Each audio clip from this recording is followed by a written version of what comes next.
Happy June 17th, 2020. My name is Christopher Saunders, and this is the Connecticut Sports Talent Show, where we talk all things talents in Connecticut. And on today's show, we have a Chase Collegiate basketball player at the boys level. His name, Rafael Mahario. Rafael, it's a pleasure to be able to have you on. Thank you for having me. You know, man, I think first off, I just want to say, sometimes when I talk to a player face-to-face for the first time, it can go one of two ways. Really well, or awkward and kind of weird. And the first time I talked to you, man, was right before I think the first game that we broadcasted for Chase or at Chase. Yes. And I could just tell the energy. You seemed like you've talked to people who are way older than me and just a very mature approach. Yeah, I believe that was a Christian Heritage game, right? Yes, it was. Yeah, I have a thing for communication, I guess. I'm a really outgoing person, and that's just who my parents raised me to be, and I enjoy it. No, they've done a really good job with you, man. It's nice to see that the youth of the future are being taught the right way, because now that what we're seeing in this day and age, and basically over this pandemic, two things: you need to appreciate everything every day because you never know if it's going to get taken away from you, and being able to speak your mind and be able to have conversations and being able to not just I think about this and that's it. I think that's over with. Being able to talk is something that we need to do more of.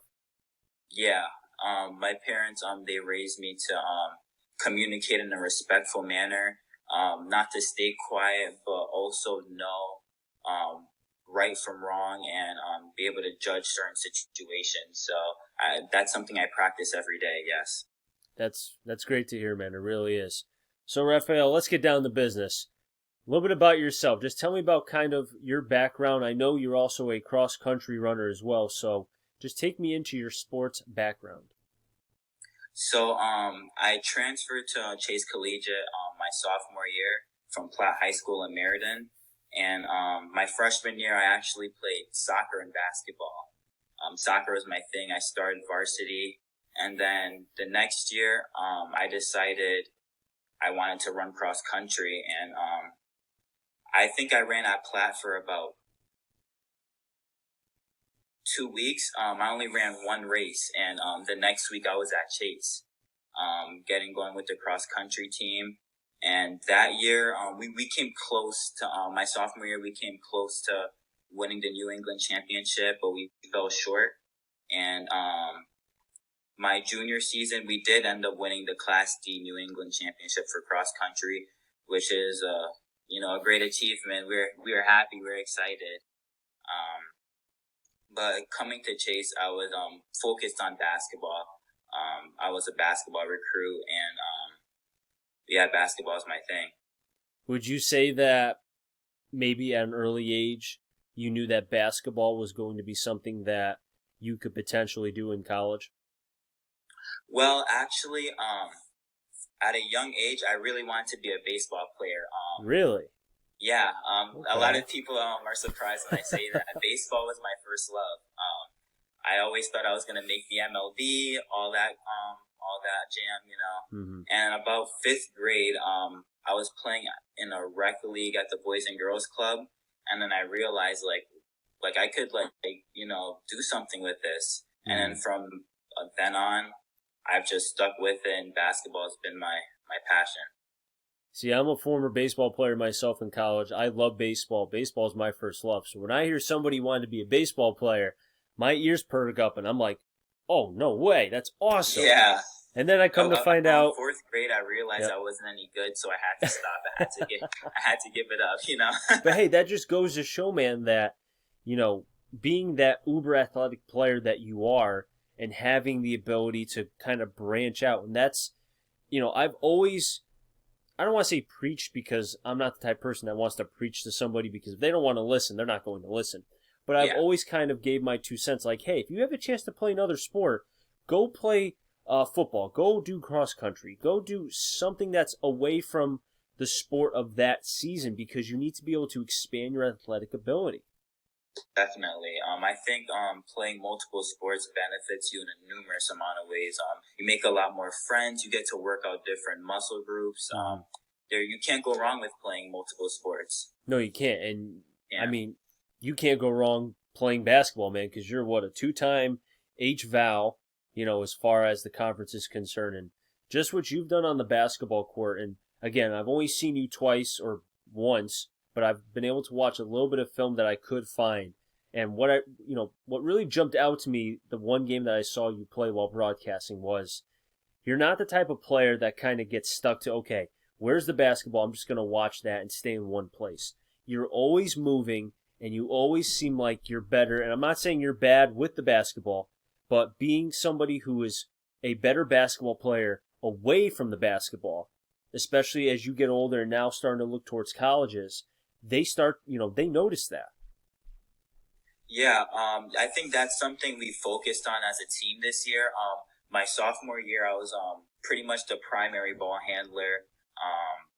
But this year, we were able to work together, and now guys like Anthony and Avansha, they're getting a lot more touches. They're handling the ball a lot more, which gives me the opportunity to move without the ball and get better shots for other people and that nature.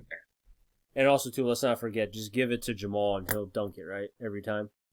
Oh, definitely. I love throwing hoops to him. I'm going to miss it so much. Oh, man. What was it? That Christian Heritage game, right before, maybe like an hour. Actually, no, it was during the second half of the girls' game. I remember I was talking with Tim Fitzpatrick. And I said, we were just talking, kind of just doing some small talk. And he said, oh, by the way, watch what happens during the pregame. And I'm like, wait, what are you talking about? And he said, we may get a technical foul. And I'm like, what are you going to do? And he's like, just wait. And I'm like, okay. So I had my phone out just to, I wanted to see what it was.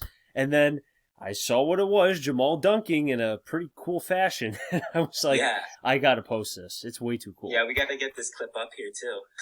Yeah, no, definitely. I'll try to find it. I have it somewhere. But yeah, I mean, just having a player like Jamal who can do it all has to make it easier for you and Avansha and for Melina as well, because it allows you to not have to do or worry about, okay, I need to kind of do everything. I can kind of just play my game. Yeah, Jamal's a great teammate. On the defensive and offensive side, there were times where I got a little crazy, trying to get to the hoop, and Jamal bailed me out a lot. And also on the defensive side, he was always there to clean up, which allowed me to kind of take chances. I could go after passes because I knew that if I, kind of extended my stay, then he was right behind me and he had my back at all times. What was I'm sure you learned a lot your junior year, but what would you say is probably the biggest thing that you kind of learned about yourself as a basketball player and also as a young man? I would say that I learned, it's a good question.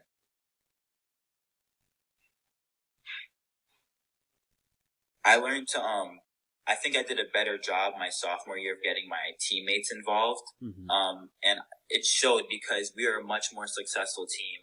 We went to the at the finals of the conference finals, the HL finals. And, we had a good team sophomore year, but I think, we didn't gel as much as we did this year. We were a lot closer.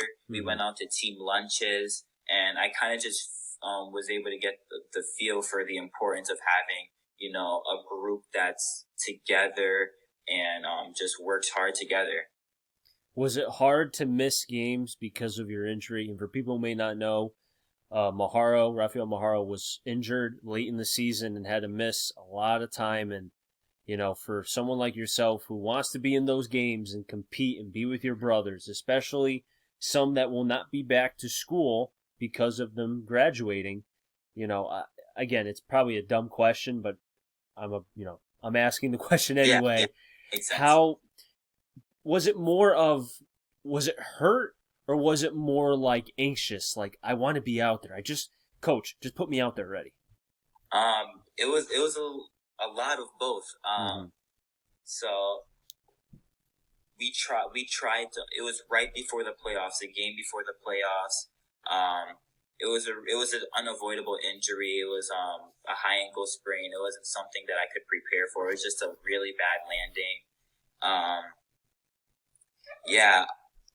in warm-ups, Coach Fitz and we were willing to work together to try to get me in the game. But warm-ups, when I was warming up, I tried to run on it, and I just couldn't go. And he gave me the look and was just kind of like, I would love to have you out there, but for your safety, I can't rock it. And that hurt. It definitely hurt because I want to be out there with them as much as I can. I want to be there to support them on the court, but I knew from then on my job was going to be to have to support them from off the court. Coach Fitzpatrick is one of the better coaches in Connecticut, and he knows that you have a future as far as playing at the next level. And I think, and again, he could probably correct me, but I don't think he would here. He saw the bigger picture, and he knows that your chance to play college is high. And rather than risk the injury, knowing that very well, I think the team was good enough to get as far as it did, and it would have been great to have you.